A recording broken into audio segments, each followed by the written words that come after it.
तारीख से सत्र चलेगा। अगर मैं जीवित रहा पूरे दिन सुबह से सत्र चलेगा।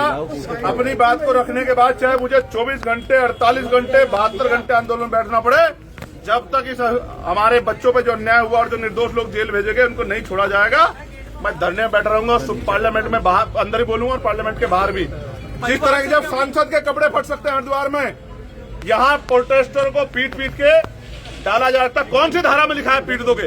कौन सी पुलिस एक्ट में लिखा है? सब जो है जाति के आधार पर हो रहा है। ये जातीय वैमनस्य है, ये इसका भाजपा की सरकार है और ये दलित समाज के लोग सड़क पे बैठ गए। इनको जो भाषा शैली देखो आप, मानसिक रूप से तैयार थे। गंदी सड़क गंदी कर दी सालों ने और इनके बाप की सड़क नहीं है। ये सड़कें तो जनता के टैक्स के पैसे से बनी है, किसी के बाप के पैसे नहीं बनी है।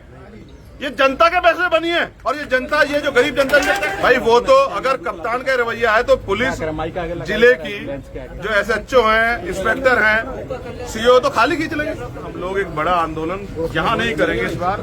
लखनऊ में, प्रदेश की राजधानी में मुख्यमंत्री आवास के घिराव का करेंगे। लोग जेल भेजे गए हैं। मैंने अधिकारियों को कहा है कि बिना शर्त के उनको रिहा किया जाए, क्योंकि आपने जो 7 CL एक्ट और सबको लगाया, किसी सरकारी संपत्ति का नुकसान नहीं हुआ। आपने सिर्फ परिवार की महिलाओं को, पीड़िता की मां को भी चोट लगी है, पीड़िता की बहन को भी,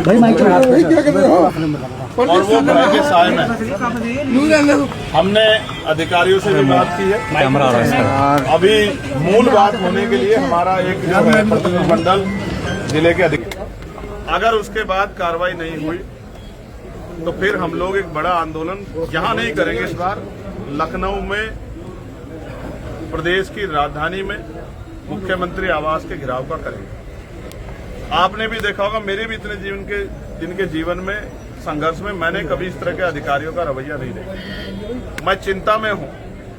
अगर छोटी सी बात से या किसी के द्वारा कोई कमेंट पास करने से अगर अधिकारी इस तरह का गुस्सा रवैया इख्तियार करेंगे, मारपीट करेंगे, जो कस्टडी में उनके साथ मारपीट करेंगे, तो ऐसे समय में ये कैसे माना जाए कि अगर और क्रोध आ जाए तो गोली नहीं चला सकते अधिकारी, गोली चलाने के आदेश नहीं दे सकते।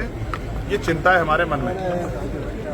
और उसके बाद अधिकारियों द्वारा खेदना प्रकट करना, उल्टा जो है जो लोग आंदोलन कर रहे थे उन्हीं को जेल भेज देना, उन पर इस तरह की धाराएं लगा देना, ये स्पष्ट करता है कि कहीं ना कहीं किसी चीज को छिपाया जा रहा है। तो इसलिए आज हमें यहाँ रोक दिया गया था। हमने पीड़ितों को सुना, पुलिस को भी सुना, अधिकारियों को भी सुना। मैं एक बात स्पष्ट कर रहा हूं कि अभी जिले का माहौल अच्छा नहीं है। जिले के माहौल को जातीय तनाव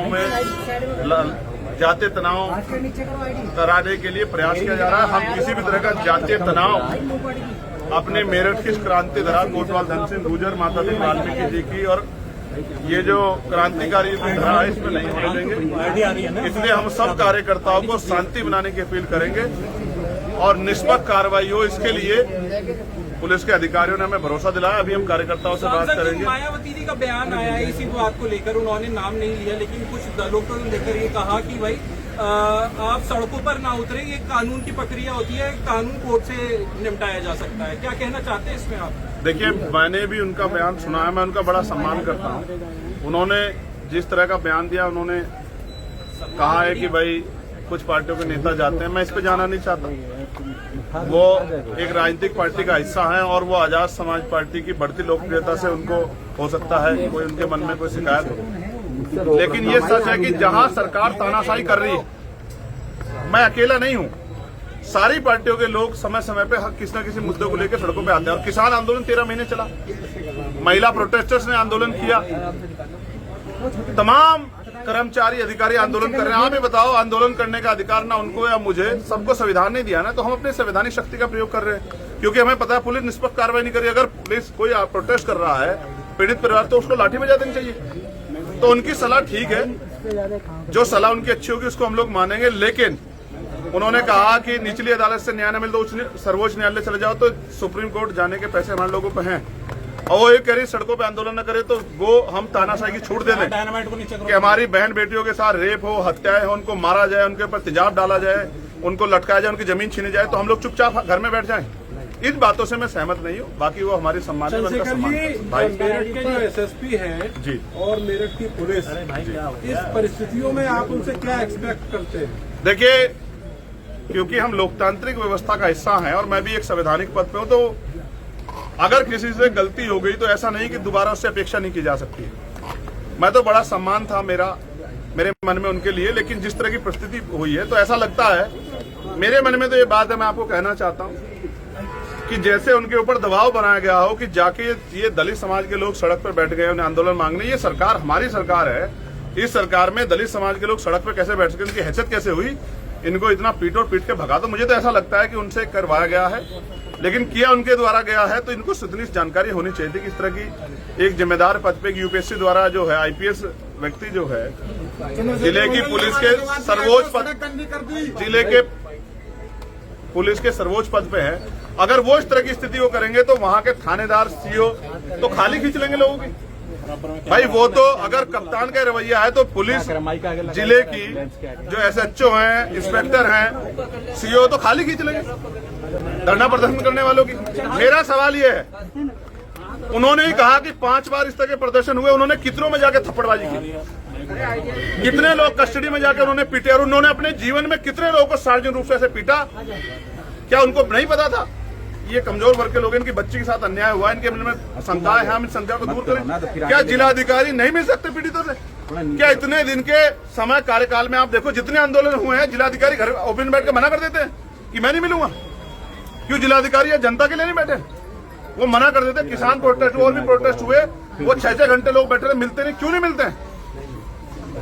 ऐसी क्या स्थिति है कि अधिकारी मिलना नहीं चाहता? जनता के अधिकारी नहीं है क्या? चंद्रशेखर जी, आपने एक आरोप लगाया कि कप्तान से करवाया गया, तो जब इतनी बात पता लगी तो फिर कौन है आपको लगता है कि ये लोग पीछे हुए? देखो, जो लोग, जिन लोगों को लगता है किसी भी प्रोटेस्ट से जाति के आधार पर सरकार की थूथू होगी, वही अधिकारी ये सब चीजें करवा रहे हैं। मैं स्पष्ट रूप से इसकी जांच होनी चाहिए कि किस अधिकारी ने, किस अधिकारी को, और किस अधिकारी ने बहुत सख्ती से एसएसपी को कहा कि जाके मौके पे इस भीड़ को हटाओ। ये पुरानी सरकारें नहीं है, ये जो है ये भाजपा की सरकार है, और ये दलित समाज के लोग सड़क पे बैठ गए।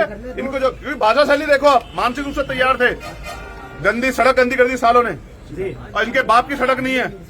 ये सड़कें तो जनता के टैक्स के पैसे से बनी है, किसी के बाप के पैसे नहीं बनी है। ये जनता के पैसे बनी है, और ये जनता, ये जो गरीब जनता इस तरह की भाषा शैली अवगत कराती है कि वो आदमी दबाव में था, उनको इससे करवाया गया, करा उन्होंने भी, वो भी बराबर के दोषी, उनको खेत प्रकट करना चाहिए। और मैं आपको बहुत जिम्मेदार से कह रहा हूँ, पत्रकार साथियों, 20 तारीख से सत्र चलेगा। अगर मैं जीवित रहा, पूरे दिन सुबह से सत्र चलेगा। अपनी बात को रखने के बाद चाहे मुझे 24 घंटे, 48 घंटे, 72 घंटे आंदोलन बैठना पड़े, जब तक इस हमारे बच्चों पे जो अन्याय हुआ और जो निर्दोष लोग जेल भेजे गए उनको नहीं छोड़ा जाएगा। मैं धरने में बैठा रहूंगा, पार्लियामेंट में बाहर, अंदर ही बोलूंगा और पार्लियामेंट के बाहर भी। जिस तरह के जब सांसद के कपड़े फट सकते हैं हरिद्वार में, यहाँ प्रोटेस्टर को पीट के डाला जाता। कौन सी धारा में लिखा है पीट दोगे? कौन सी पुलिस एक्ट में लिखा है? सब जो है जाति के आधार पर हो रहा है। ये जातीय वैमनस्य है, ये इसका जवाब देना पड़ेगा। मेरी बात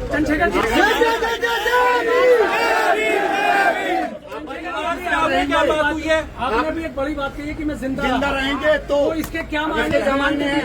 इसके मायने ये है कि सरकार में ना सांसद ना आम जनता, जब मेरी बहनें सुरक्षित नहीं है, हमारे नौजवान रायबरेली में मार दिया मेवालाल पासी को, जिसके घर गया था मैं, जब हमारे परिवार के लोग सुरक्षित, बाढ़ आ गई है दलितों पे सरकार में, बाढ़ आ गई दलितों पे, पिछड़ों पे, आदिवासियों, मुसलमानों, बाढ़ आ गई सरकार में, रोज हिंसा हो रही है। कितने घरों में जाएंगे हम लोग?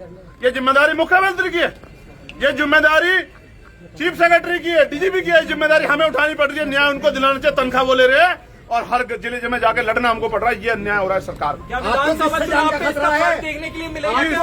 आपको किससे जान का खतरा है? देखो, मैं एक बार मरूंगा, जब भी आएगी तब मरूंगा। मेरी स्थिति क्या है ये तो आप जानते हैं। मेरे पे सार्वजनिक रूप से गोलियां चली है, लेकिन मैं फिर कह रहा हूं, मेरे लोगों का खतरा भी मेरा ही खतरा है। जब मेरे भाइयों बहनों को, मेरी माओ को, उनको मैंने देखी, उसकी माँ को, उस बच्चे की माँ को देखी, उसको ना यहाँ पट्टी बांधी हुई सूझ रही है, वो डंडे मारने हैं आपको, क्योंकि दलितों की बहनें बेटियां बैठी हैं। भैया मैं मान जाता, आप सारे पत्रकारों बताओ पिछले 1 साल में किसी पे लाठी पड़ी क्या प्रोटेस्टर पे? क्यों नहीं हुई? क्योंकि जाति बहुत बड़ा मसला रखती है भाई। सबसे बड़ी जाति है सर। इस जाति का जो भाव है ये बड़ा खतरनाक है, और मैं आपके सामने कह रहा हूँ, निष्पक्ष भाव से, निष्पक्ष जांच हो, एक भी निर्दोष जेल ना जाए और एक भी दोषी बचे ना, इसकी जिम्मेदारी पुलिस ले, संतुष्ट करे जनता को, परिवार को संतुष्ट करे कि हम आपकी वो कर रहे हैं। जो डिमांड्स है हम डिमांड कर रहे हैं, परिवार नहीं कर रहा है। भाई पत्रकार साथियों सुन लेना, उस वो परिवार की बच्ची थी जो पढ़ा लिखा के तैयार करती थी, कमा के आज हमारी बहन है यहाँ सीओ जो इस मामले की जांच कर रही है, सोम्या, हो सकता है वो आईएएस बनती, आईपीएस बनती, डॉक्टर बनती, इंजीनियर बनती, अपने परिवार को पैरों पे खड़ा करती। उस परिवार को एक सरकारी नौकरी मिलनी चाहिए। इस मामले की सीबीआई जांच हो, क्योंकि बहुत सारे ऐसे लोग हैं जो उसमें शामिल है जिनको 120 में इंक्लूड नहीं किया गया। तीसरा, अभी फॉरेंसिक रिपोर्ट नहीं है, एफएसएल की रिपोर्ट नहीं है, बहुत कुछ क्लियर नहीं है। अभी सामूहिक दुष्कर्म है नहीं है, कुछ भी अभी क्लियर नहीं हुआ। आने दीजिए, कितने लोगों के फिंगरप्रिंट मिलते, क्या मिलता, निष्पक्ष होगा, पता लग जाएगा। जिस थाना अध्यक्ष को रात को एप्लीकेशन दी और उसने कहा मैं सुबह को वो करूंगा, क्योंकि दलितों की बेटी है भाई, बहुजन समाज की बेटी है, सुबह को देखूंगा, उस थाना अध्यक्ष पर कार्रवाई अब तक क्यों नहीं हुई? बहुत सारे सवाल हमारे मन में है। जब अधिकारी कह रहे इससे ज्यादा कुछ नहीं करेंगे तो ये पता लगता है कि कुछ करने की मनसा नहीं है। इसलिए उस परिवार को, वो परिवार वहां भय के साए में, क्योंकि 4 दिन पहले भी उस परिवार के पीछे 4 लोग लगे, तो उस परिवार को का पुनर्विस्थापन जो है वो जो है रिहेबिलिटेशन यहाँ होना चाहिए शहर में, जो वो सुरक्षित रह सके, ये एक्ट कहता है। ठीक है, और अभी तक कोई मुआवजा सरकार ने घोषित नहीं किया। क्यों नहीं किया? क्योंकि दलितों का दलित परिवार, इसलिए मुआवजा नहीं घोषित किया। मैं आपसे कह रहा हूं, आप पश्चिम उत्तर प्रदेश में रहते हैं, लेकिन मीडिया की गूंज पश्चिम उत्तर प्रदेश तक नहीं है। मैं भी लखनऊ गया तो रायबरेली जाना पड़ा, मैं सहारनपुर हरिद्वार गया तो मुझे टिहरी जाना पड़ा। ये भारतीय जनता पार्टी की सरकार में दमन हो रहा है। हमारे लोग इस दमन को भूलेंगे नहीं, आने वाले समय में सबक सिखाएंगे। मेरी बात क्या सर इसका विधानसभा चुनाव में भी देखने के लिए मिलेगा? मैं चंद्रशेखर आजाद आपको विश्वास दिलाता हूं कि मैं अपने एक एक आदमी को बताऊंगा कि किस तरह का न्याय लिस्ट बना के पिछले 5 सालों में सरकार में और उससे पिछले 5 सालों में हाथरस से लेके कपसाड़ की बेटी तक। और मीडिया के बंधु, मैं आपका धन्यवाद देता हूं जिन्होंने हमारी बेटी का चरित्र हनन करके कपसाड़ में भी खबरें चलाई थी कि उसका प्रेम प्रसंग था। घटनाएं तो बहुत होती हैं, लेकिन प्रेम प्रसंग जब दलित की बेटी होती है या अति पिछड़े समाज की होती है तभी दिखता है। अनुष्का पाल 45 दिन तक पड़ी रही उसमें नाले में। यही न्याय है, ये हमारे हिस्से में आए देश में। ठीक है, हमारी बेटी गायब होती, सुबह को ढूंढेंगे, पहले कुत्ता बिल्ली गायब हो जाता तो रात को मिल जाता था। हमें और ताकत बनानी पड़ेगी और हमें और लड़ाई लड़नी पड़ेगी। और सुरक्षित नहीं है सरकार में कोई नारे कुछ भी लगा दो। चलिए देखो, परिवार ने आपसे क्या बात करी, क्या मांग रखी है? परिवार ने सिर्फ एक ही मांग रखी कि आप आए हो, हम आपका इंतजार देख रहे थे, हम आपसे उम्मीद करते हैं कि आप हमें न्याय दिलाओगे। हम डर के साए में हैं, हमारे बच्चों को डराया जा रहा है, हमारी बच्चा सुरक्षित नहीं है। 1.5 साल पहले भी इस तरह से मेरी बेटी को उठा के लेके गए थे। पुलिस तो कहती है कि फैसला हो गया था, जबकि हमें डरा धमका के फैसला करवाया गया था और हमसे वादा किया गया था आज के बाद आपकी बच्ची की तरफ आंख उठा के। मेरे पर नोट और बच्ची का जो उसने 11 तारीख को लिखा है, जिसमें उन्होंने कहा है, उसने कहा मेरी जान खतरा है, यानी कि वो 11 तारीख को भी उसको उम्मीद थी कि उसके साथ अन्याय हो सकता है, वो मर सकती है। 11 तारीख को किया, 15 तारीख को उसको उठाएगा। जिस आदमी से वो खतरा महसूस कर रही है उसके साथ स्वीकृति चली जाएगी, बताइए आप मुझे। तो इसका मतलब, क्योंकि फिर मैं कहूंगा दलित की बच्ची है साहब। क्या आपकी आज एसएसपी से बात हुई इस मामले को लेकर? अभी आज तो नहीं हुई, कल भी हुई, परसों भी हुई, जिस दिन लाठीचार्ज किया उस दिन भी हुई। अधिकारी हैं, जिम्मेदार अधिकारी हैं, उनसे ही कहेंगे।